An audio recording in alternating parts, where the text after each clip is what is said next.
ये आदमी झूठ बोल रहा है। ये बैरिस्टर नहीं है, ये आदमी चोर है। ये आदमी जेब कतरा है, मोबाइल छीनता है लाहौर की सड़कों पे। आदमी झूठ बोल रहा है। बोलना बंद कीजिए।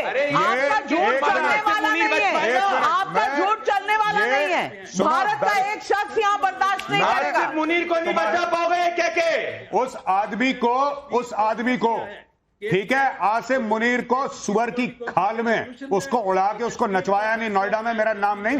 तुम लोग क्या बात करते हो, झूठ बोलते हो। मुसलमान मुल्क तुम्हारे मुंह पे नहीं थूकते। मुसलमान मुल्क, किंगडम ऑफ सऊदी अरेबिया जहां पे मक्का और मदीना है, उसने बोला कि नहीं देना इनको वीजा। चोर के बच्चे हैं ये। जहां जाते हैं जेब कतरी करते हैं, जहां जाते हैं भीख मांगते हैं। मना कर दिया सऊदी अरेबिया ने, मना कर दिया कतर ने, मना कर दिया यूएई ने, मना कर दिया फिर ये गए अपने भाई भिखारी के पास, बांग्लादेश के पास, कि यार सुनो, तुम कुछ हमें दे नहीं सकते, कम से कम कश्मीर का नाम तो ले लो। उसने बोला कि कश्मीर को मारो गोली, सबसे पहले तुम $4.5 अरब तो दो हमें। और यहाँ पे बैरिस्टर आया, पता नहीं कौन से स्कूल से पढ़ा बैरिस्टर है ये। तो ये हम क्या बात कर रहे हो? मुनीर ने वकार अब्रेज जी भाग गए। अरे सच्चाई सुनाई, आप झूठ फैलेंगे, आप न्यूक्लियर बॉम्ब का डर दिखाएंगे तो आप डर जाएंगे क्या? नहीं, मैं चाहता हूं, मैं आज रिक्वेस्ट कर रहा हूं मजीद ब्रिगेड को, बीएलए को, इसके यहां जाना। ये बैरिस्टर के यहां, इसका एड्रेस मैं देता हूं। मजीद ब्रिगेड को इसके घर जाना, सबसे पहले इसको उठा के लाना, इसको उल्टा टांगो। ये बहुत चेंचे कर रहा है यहां पे, बहुत नहीं। क्या गारंटी है कि ये शो खत्म होगा उसके बाद ये सुरक्षित महसूस करेगा?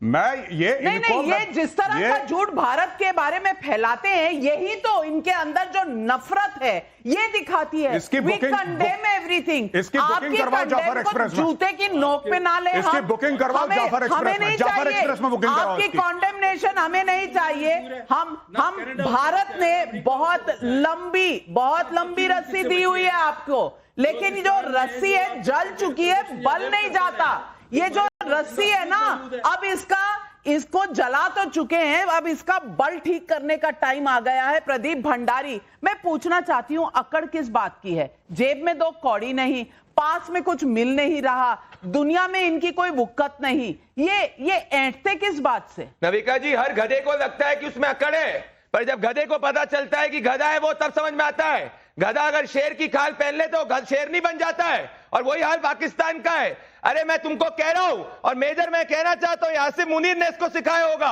पर क्या गारंटी है कि शो खत्म होने के बाद आसिम मुनीर इसको अपने आप को सुरक्षित महसूस कर पाएगा?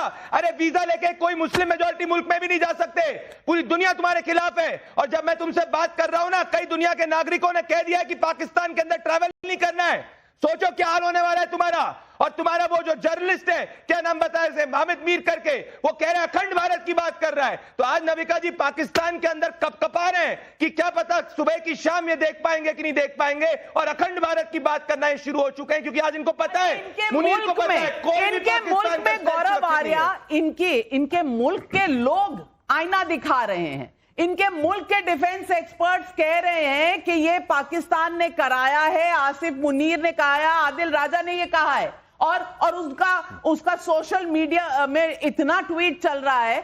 अब ये पाकिस्तानियों से छुपा तो पा नहीं रहे, तो इनकी असलियत क्या देश दुनिया नहीं देख रही? और ये किस बात की धमकी दे रहे हैं? गौरव आर्या, आप मुझे बता दीजिए। नाविका, इनका प्रधानमंत्री जाता है, उसकी पतलून खोली जाती है, अमेरिकन एयरपोर्ट पे चेक करा जाता है। आज का प्रधानमंत्री जाता है, उसको कोई पानी नहीं पूछता।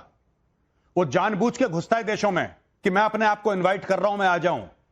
बात सिर्फ भीख की नहीं है, बात यह है कि 40,000 पाकिस्तानियों को निकाल दिया जाता है कि तुम भी भिखारी हो। ये पूरी कौम 25 करोड़ भिखारी है, ऊपर इनका प्रधानमंत्री भी भिखारी है, और जो इनका कॉमन मैन है वो भी भिखारी है। लूट के अपने देश को खा गए हैं। नॉट ओनली दैट, ये सिर्फ लूट के नहीं खाया इन लोगों ने ऐसा काम करा है आज की तारीख में।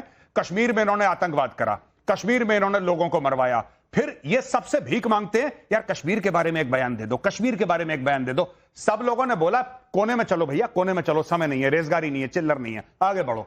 ऐसे लोग ट्रीट करते हैं।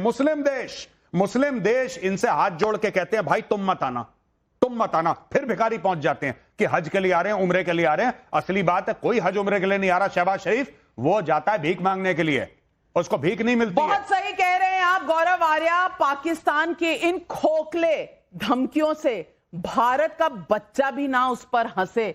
मैं पूछती हूं कि औकात क्या है आज पाकिस्तान की भारत के सामने।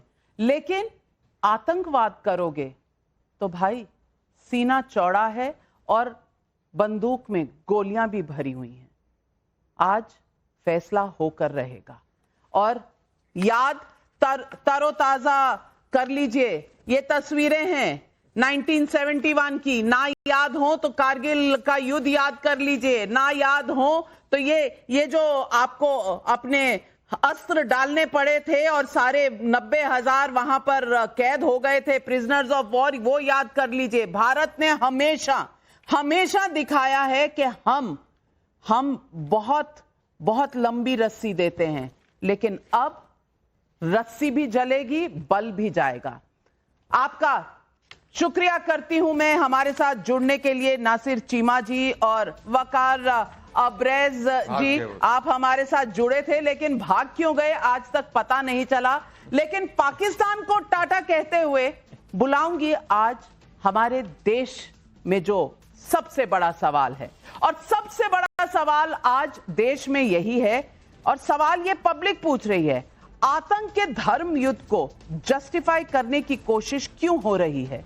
कौन कर रहा है? कौन कह रहा है कि आतंक का धर्म नहीं होता? धर्म था ना, पूछा था ना, कलमा पढ़ना आता है, हिंदू हो या मुसलमान।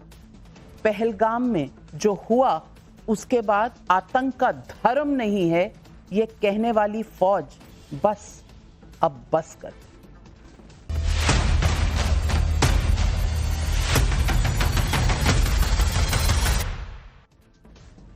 पहलगाम में धर्म पूछकर और कलमा ना पढ़ने वाले लोगों पर आतंकवादियों ने हमले कर दिए। तो इस बीच में मैं पूछना चाहती हूं कि इस देश में कौन है जो कह रहा है आतंकवाद का कोई धर्म नहीं होता? ये सवाल जवाब देने के लिए हमारे साथ प्रदीप भंडारी, मेजर गौरव आर्या तो हैं ही, जुड़ रहे हैं हमारे साथ। अमित रैना कश्मीरी एक्टिविस्ट हैं। मेरी दाईं ओर राजकुमार भाटी समाजवादी पार्टी के राष्ट्रीय प्रवक्ता, जगदीश शर्मा कांग्रेस के नेता, प्रोफेसर अखिल स्वामी पॉलिटिकल एनालिस्ट भी जुड़ रहे हैं। और भाटी साहब, मैं आपसे पूछना चाहती हूं, अब भी क्या हम यही कहेंगे कि आतंकवाद का धर्म नहीं होता? अब कश्मीर में अमन चैन था तो वहां पर निहत्थे लोगों को, वहां पर बिल्कुल निहत्थे और छुट्टियां मनाने गए हुए लोगों को, ऐसे इनोसेंट लोगों को, परिवारों को इस तरह से जो मारा गया है, गोलियों से छलनी किया गया है, वो तो धर्म पूछ के हुआ था। तो आज बार बार ये धर्म की बात क्यों निकल रही है? नहीं, कश्मीर के पहलगाम में जो ये हमला हुआ है आतंकवादियों का, ये बहुत ही नृशंस, बहुत ही निंदनीय, बहुत ही दुखद है और चिंता की बात है। और ये पाकिस्तान की शह पर हुआ है और आतंकवादियों ने धर्म पूछ कर, धर्म देख कर, पहचान करके लोगों को मारा। इन बातों में कहीं कोई संदेह नहीं है।